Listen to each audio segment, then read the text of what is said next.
G'day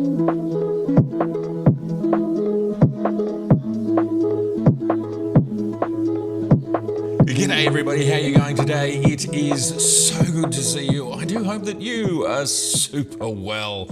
Today I'm here to talk about a new lens. Well, two new lenses from Nikon today. As you will see on my YouTube page, we are dropping two videos at once. This video is about the brand new 35mm 1.7 APS-C MC. This is a DX lens designed for the 1.5 crop that we find on the Z30, the ZFC, the Z50, and the Z52.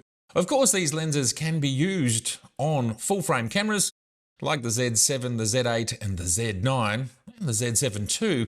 You still get almost 20 megapixels out of those cameras when you crop them to APS-C. And when you think about Nikon's APS-C cameras, they are around 20.9 megapixels. So there is not much of a difference between using this lens on your APS-C cameras or on your full-frame 35mm cameras.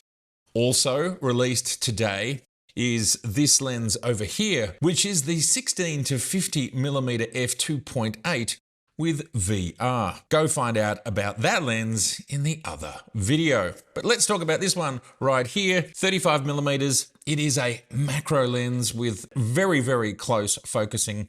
It is 16 centimeters or around 6 inches. I've actually almost had no time at all with these lenses, but I can tell you that they are very well built. Of course, a 35mm lens is a 52.5mm field of view equivalent. And thus, essentially, this means that this is a 50mm 1.7.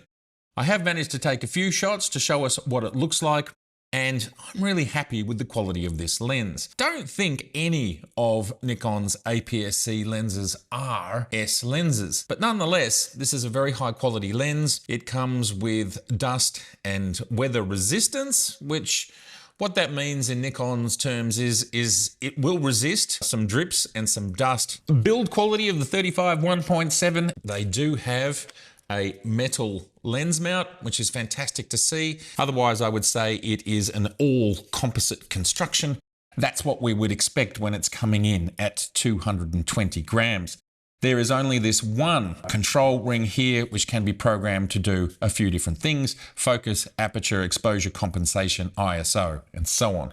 Otherwise, very simple design. And of course, this screw-in lens hood and the 52mm filter thread. We can see that it has an all internal focusing design, so nothing comes out of this lens. There is no extending or protruding for focusing. This is something that I really like, which means this lens is completely sealed.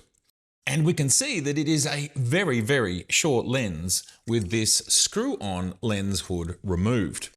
I like it with the lens hood. It has a 52mm filter thread. It weighs 220 grams or 7.76 ounces. And the maximum reproduction ratio of this lens is 0.67.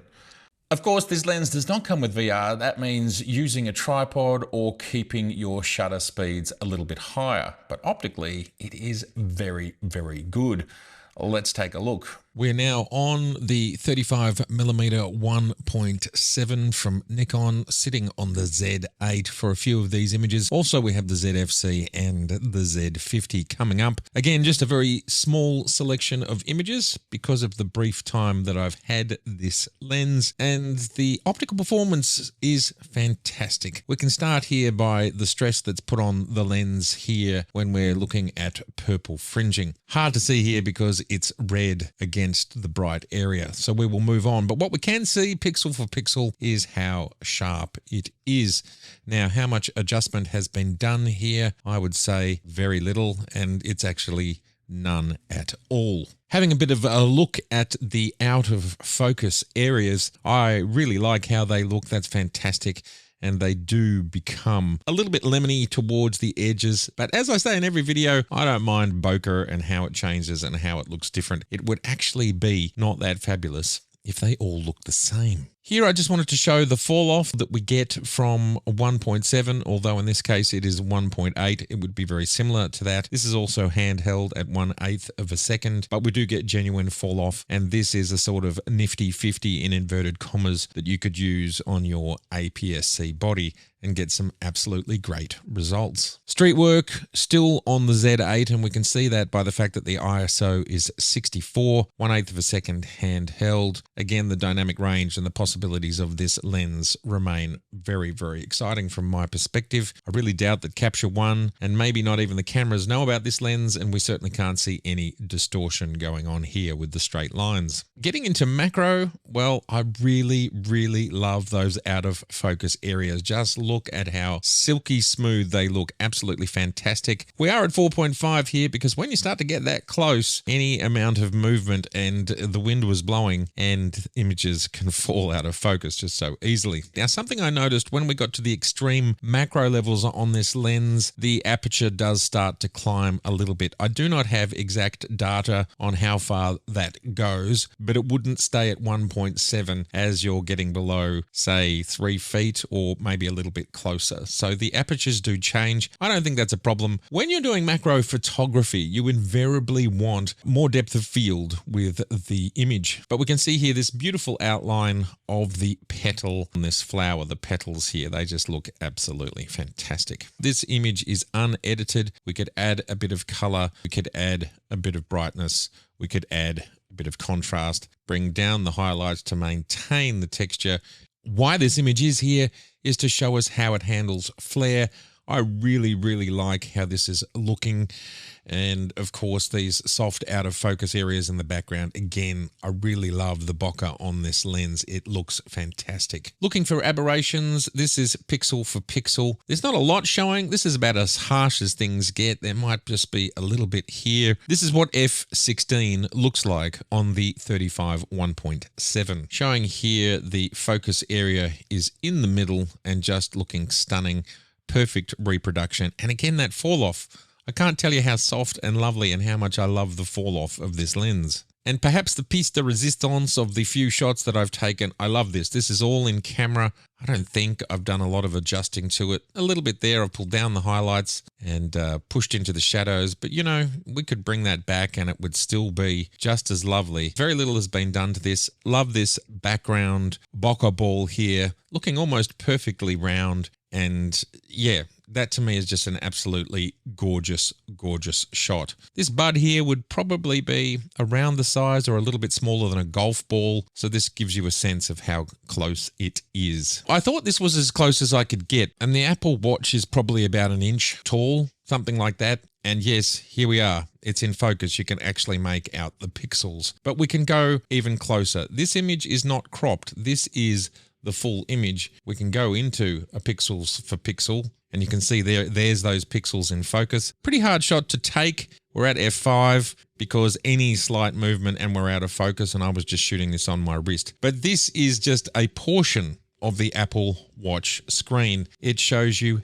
how close you can get. A beautiful image of the other new lens, the DX16 to 50 f2.8 with VR, and that is beautifully reproduced and just shows how good the macro function is. Another angle, we can also see what is aberrating performance like. Absolute tiniest amount of purple here, but again, you wouldn't bother with it, and just the absolutely slightest of green here at the other end, showing a really strong result for this lens. And I've done almost nothing to this image. Looks great, and I certainly haven't corrected for either of those things. From my perspective, this is a really great option if you want to get into macro photography and you want to have a nifty 50 in inverted commas on your APS-C Nikon. This is a great companion for any of them. Optically, it's really good. Nikon is making its non-S-class lenses really quite spectacular. I'm very impressed by this lens and the other release today. All right, well, there it is. That's what the lens looks like with the very few examples that I've had time to capture. It's very exciting to see Nikon add this lens and of course the other lens to the Z range, getting us very, very close to 50 Nikon Z lenses at this point in time. How much do they care about APS-C, and do they make enough lenses for it? Well, here we are. This is a macro lens specific for APS-C. I think this is a really great companion, of course, to the Z52 and all of the other APS-C cameras, but of course that's the newest one and it does have XP7. The other three do not.